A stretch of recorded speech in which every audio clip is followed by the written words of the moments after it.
God fucking damn did Natsu go fucking in this chapter.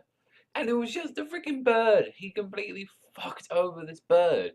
So, whilst like everyone was all depressed over like, the flame has been going, Wendy decided to say, no, I can still feel a spiritual energy. And like, after everyone was being so bummed and like saying, oh, I can't believe we just did that. Gray, you fucking moron. Like, what you done, you muppet. Like, she said, nah, it's all cool. Everything's being fine, just wait for the Natsu to be at the bird, if he puts his flame into it, he might be able to fully revitalize the flame. So, all sorted, and you get to see the flame as well. And surprising to see how like emotional like Flair was getting. She was like crying and shit, saying like, "Oh no, the flame, the guy." I mean, because this fire gave her her powers from to begin with, and sort of made her able to do the things she is able to do. And like I said, this whole chapter just went to Natsu beating the living fucking shit out of this bird. He was just swinging left and right at this thing, crimson, like dragon slayer crimson, exploding blade, firehorn, explosion, crimson lotus. Every ultimate technique he has as a finisher, he was pulling out on this bird, and I was like, the fuck, Natsu? The fuck? Like, you're gonna get stronger opponents.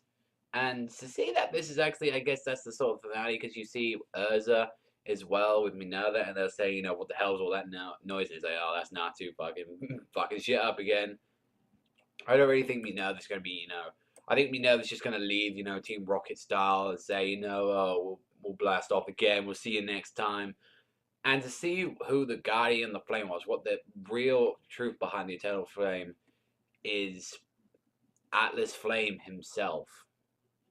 That was pretty freaking cool to see Atlas Flame. And he's saying, it's been 400 years, son of thing new. And actually, Natsu knew this. Like he's saying, I had to guess it was you. Now, what I'm guessing is what will happen between him and Flame. The Flame is Atlas Flame is going to tell him more about Igneel, and I think Natsu is actually going to absorb a portion of the flame, or maybe the entire flame. And I'm thinking that he'll get a permanent Dragon Force, Dragon Force mode. That's what I'm thinking. He needs to have a Dragon Force mode. Gagio can do it by hand. Alaxis, if I remember correctly, I think he can do it by will, and he's not even a real Dragon Slayer. Like, you Sting and Roe can do it, but Natsu's the only one, and maybe that might be. He might explain why Natsu's never been able to do that. Maybe there's just like there's been a limiter on Natsu for this entire time. Overall, it was a pretty cool chapter to see the end, like just to see Natsu being the dog shit out of this fucking bird, and just see Atlas Flame again. It just looked really cool, and I'm very looking forward to chapter 353, which interests me, called the Dark Magic Purification. So maybe we might be able to get some more news on that Dark Guild as well. I want to know what's going to be happening.